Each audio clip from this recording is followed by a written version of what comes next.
You must remember this. A kiss is still a kiss. A sigh is just a sigh. The fundamental things apply as time goes by. Hello, everybody, and welcome back to the channel. Sure glad to see you today. Well, we found a perfect handled screwdriver that someone had painted red. Can you imagine that? We got a little chore on our hands and we're going to get down to the shop and get it fixed. Let's get started.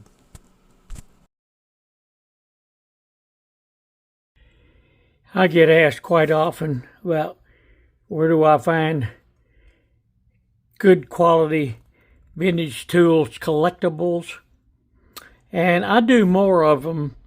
I get more of them off of eBay than I do off of flea markets and other areas by just doing a deep dive, just constantly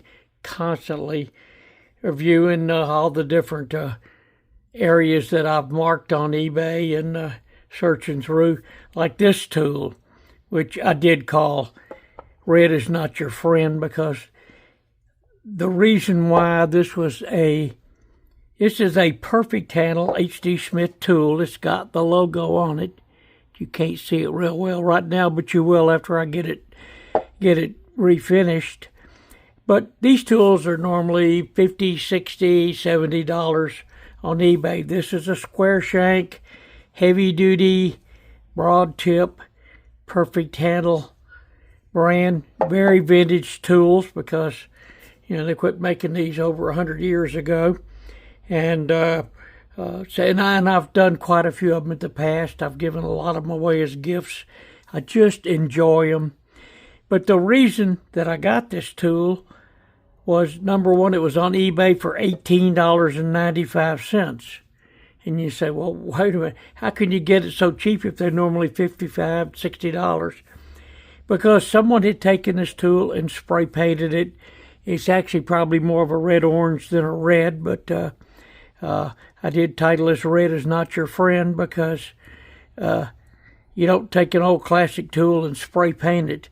But somebody did, either to identify the tool or to protect. I don't think they did it to protect the tool, the finish on it, because it was the wood that they sprayed. And boy, why would you take a great tool like this and spray paint it? Well, this one was, it was old and it was pitted, but the tip was in excellent shape. The wood was tight on here, in good shape, not loose at all, not swollen up or shrunken where it was, big gaps. So this is a quality tool. It just needs some love and care. And but $18.95 was a bargain of a lifetime. You won't find that very often, and I don't either. I had one I found a couple of years ago, and this one I also titled Red is Not Your Friend because somebody had spray painted this whole back end red, including the metal and the wood, and it didn't sell. And I don't remember the price, but it was awful cheap. But it wasn't selling because of that red paint on it. People, zoomed through on eBay and discredited it right away, saying, boy, that's a hunk of junk. But it isn't. And I'll show you when we get finished, because I'm going to put a finish on this to try to create a really beautiful, great vintage tool restored to, original condition. So let me get to work on it. The first thing I did was put some of my paint stripper on it. This is fabulous stuff if you haven't used it. It's great. And it's water soluble, so you can clean it up and clean it off with soap and water when you get through. And except it stinks really bad, and I don't think that odor is really even good for you. I don't know what kind of fumes it puts off, even with the fact that it's water soluble. So I put it in a plastic bag, and that way I don't have to use as much and submerge the whole thing and waste a lot. I mainly get it around the handle here. You can see it's already I mean, it's been in there 2 or 3 minutes, and look at it, it's already pulling that paint off of there. So this one won't take too long to work. Normally they say 10 or 15 minutes. I'll give it 30 minutes or so on a lot of items just to give it time to really work and get all the paint off of there. But we'll let that set a while, and then we'll go scrub it with soap and water and a heavy bristle brush and get all of that off of there. And here we are after wire brushing. You'll be able to see, or maybe you'll be able to see this on here.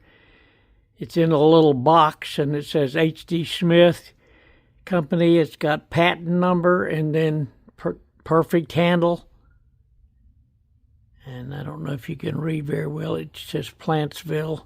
I don't, because I know that's what it says. I can't really read it. My eyes won't read that, but you got to be real careful cleaning around here to preserve that.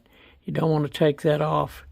And but seriously, for $18.95, I'm happy with my bargain. Gonna need some sanding and finishing, but it's gonna turn out to be a beautiful little tool, and I like it because sometimes you'll find them where they've ground on this tip, and they haven't ground the tip, they haven't ground the sides down, so all the proportions are the original. Some little gaps and minor things, but not much. So on to the sanding.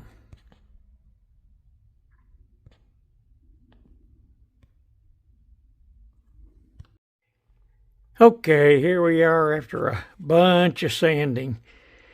Metal on these is really hard. They use a good alloy or a good grade of steel. But the sanding roughs it all in, gets, a lot of bad areas smoothed out. Got the wood sanded down. And you can see that's got a beautiful grain in there. This is going to come out just gorgeous. And now I need to get it over to the surface conditioning belt, really smooth out this metal, get a lot of the little imperfections out and get it smoothed out. And then after that, I'll buff it with my, excuse me, I had to sneeze, buff it with my Scotch-Brite, and then I'll use my coarse steel wool 1/0, and to try to give it a satin finish. I don't want that real high shine on here. So next is the surface conditioning belt, the coarse belt. If you remember, this is how this perfect handle screwdriver looked when we got it. This actually looks even more orange on this printing. My printer's kind of down to the last drop, so it isn't getting everything exactly right on the colors. But when I saw it on eBay, it was very red. And as Scott Crafter would say, what kind of maniac paints a perfect handle screwdriver? And of course, this guy did. And of course, selling it was a problem because everybody just zipped by it when they saw it and said, they didn't think anything about it being a really nice tool. And I saw the beauty in it underneath that paint and old weathered look.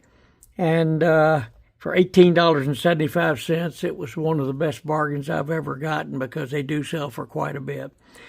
So we got the tool in, gave it a good inspection, decided to do a paint stripper rather than scrape it. And that worked just beautifully. It did a great job of getting all the paint off. And then we took it from that and, of course, sanded down all the surfaces, sanded down the wood. And anyway, let me show you what we did.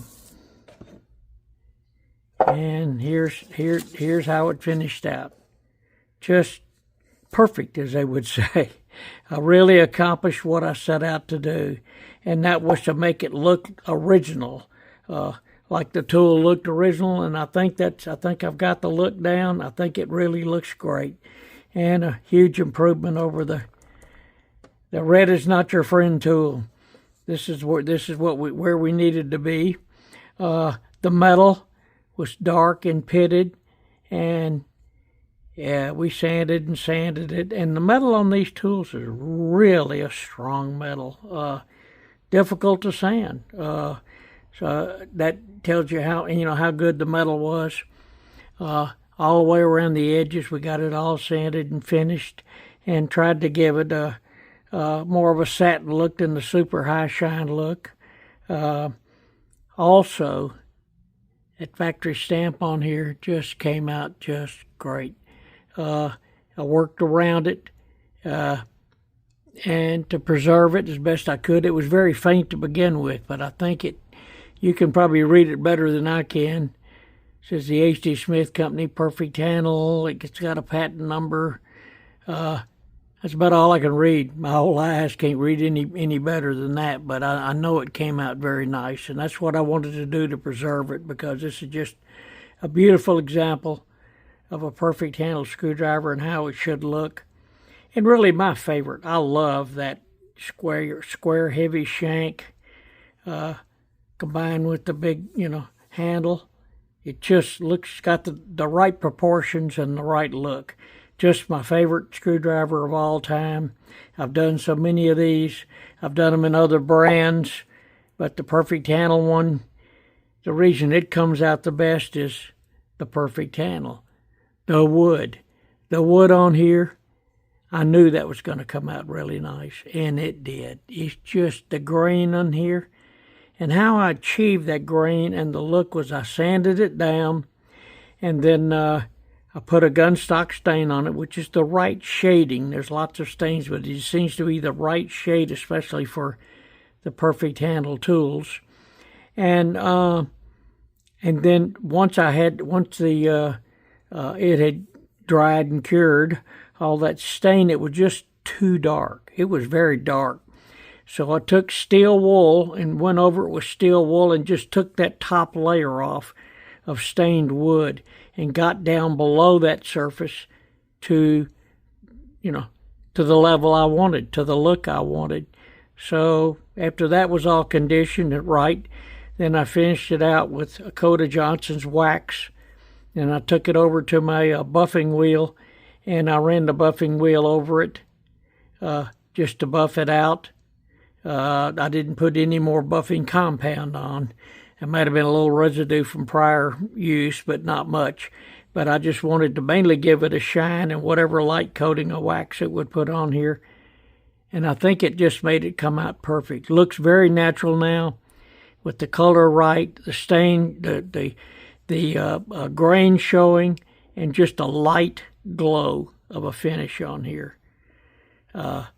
Rather than a shiny, shiny type finish might go over it. I just tried to make it natural, and I think we got a nice improvement from the original.